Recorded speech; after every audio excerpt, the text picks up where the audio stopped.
জুলাই গণ অভ্যুত্থানের সময় রাজধানীর চানখারপুল এলাকায় সংঘটিত মানবতাবিরোধী অপরাধ মামলায় ২৬ জানুয়ারি যে রায় দেওয়া হয়েছে তাতে অসন্তোষ জানিয়ে স্মারকলিপি দিয়েছে জুলাই শহীদ পরিবারের সদস্যরা। গত ২৭ জানুয়ারি দুপুর ২:৩০টার দিকে আন্তর্জাতিক অপরাধ ট্রাইব্যুনালের রেজিস্ট্রার বরাবর দেওয়া স্মারকলিপিতে উল্লেখ করা হয়েছে, জুলাই গণ অভ্যুত্থানে নারকীয় সহিংসতায় যারা প্রাণ হারিয়েছেন তারা জাতির ইতিহাসে শহীদ হিসেবে চিরস্মরণীয় হয়ে থাকবেন। তাদের এই মহান আত্মত্যাগে দেশের গণতন্ত্র পুনরুদ্ধার, মানবাধিকার ও ন্যায়বিচার প্রতিষ্ঠার সংগ্রামকে আরও শক্তিশালী করেছে।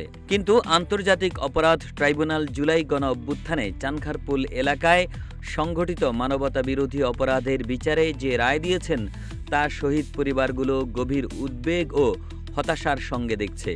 স্মারকলিপিতে উল্লেখ করা হয়, রায়টি আইনগতভাবে সঙ্গত নয়, কারণ সুস্পষ্ট ভিডিও ফুটেজ থাকা সত্ত্বেও তা রায়ে যথাযথভাবে প্রতিফলিত হয়নি, যা ন্যায়বিচারের মৌলিক নীতির সঙ্গে সাংঘর্ষিক। তাছাড়া প্রিন্সিপাল অফেন্ডারদের অপর্যাপ্ত শাস্তি এবং সুপিরিয়র কর্মকর্তাদের মৃত্যুদণ্ড প্রদান করায় ভবিষ্যতে এই রায় টিকবে কিনা সে বিষয়ে যথেষ্ট সংশয় রয়েছে। এছাড়া চানখারপুলের রায়টি সম্পূর্ণরূপে জুলাই আন্দোলনের চেতনার পরিপন্থী।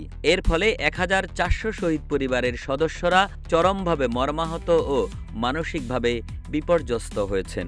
স্মারকলিপিতে আরও উল্লেখ করা হয়, এই রায় ভবিষ্যতে একটি নেতিবাচক নজির হিসেবে প্রতিষ্ঠিত হওয়ার আশঙ্কা রয়েছে, যা মানবতাবিরোধী অপরাধের বিচার প্রক্রিয়ায় অনাকাঙ্ক্ষিত প্রভাব ফেলতে পারে।